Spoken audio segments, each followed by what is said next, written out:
This is the story of a week that began in frustration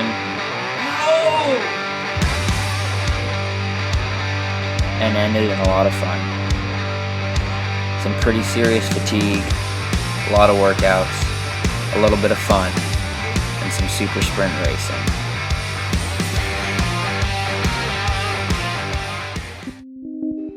The mood has been, or my energy level has been completely erratic, and there's been a lot of moments where I just questioned, am I falling apart, am I broken, am I going to make it to the end of the season?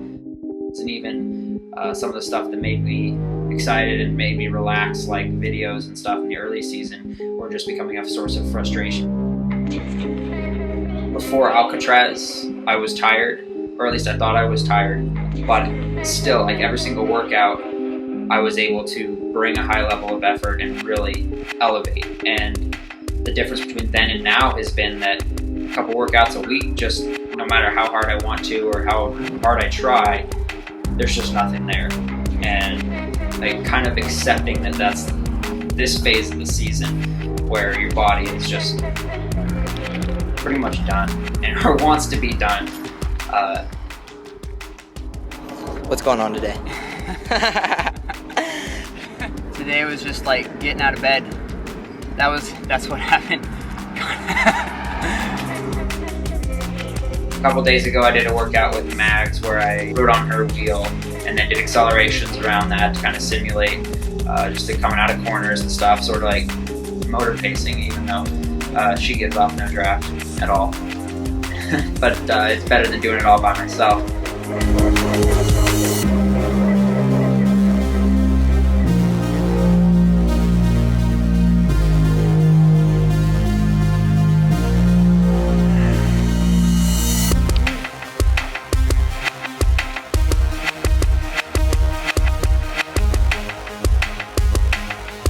Probably going to try, just before I fly out, I'm going to do a workout where I'll practice some mounts and dismounts and kind of just get the technical stuff nailed down before I go out there, since I spend 10% of the race in transition. Got to have that stuff dialed.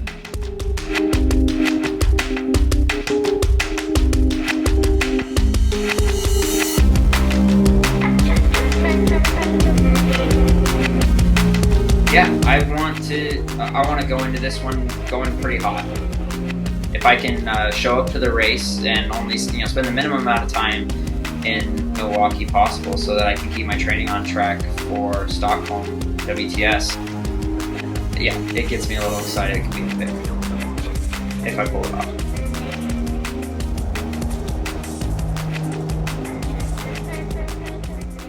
That you can see the gentlemen, you are in the hands of the starter. So both of my cameras malfunctioned on the bike. The rear one got some footage, but it's pretty low resolution. But I went and checked out the footage that USA Triathlon had from the race, and it was actually really awesome. You can see here in one of their camera shots, I opted to go without a wetsuit, mostly because I forgot it. Kind of continuing on that theme of things going not quite ideally. Peyton Canute, Rasmussen, so our two Canadian athletes sandwiching Ben Canute and there's Dar Smith, our 17-year-old. I had about 3 or 4 seconds to make up once I got on the bike. It took off as hard as I absolutely could, because this has happened to me before in a super sprint. Fall behind by 2 seconds and that can be the end of it.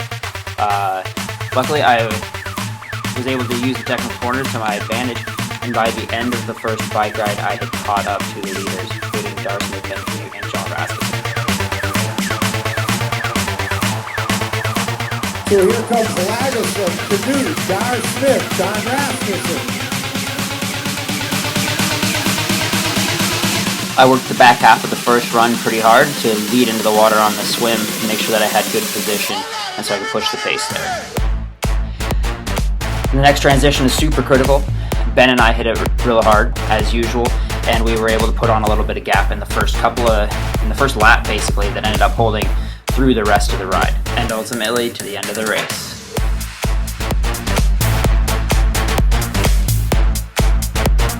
So Lagos are making a serious move on the run.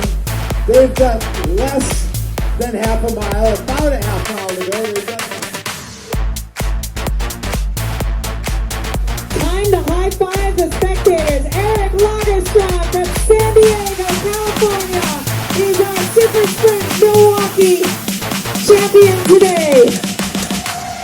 second place, coming to the line, is Ben Canute. Within 2 hours of finishing the race, I was on a plane.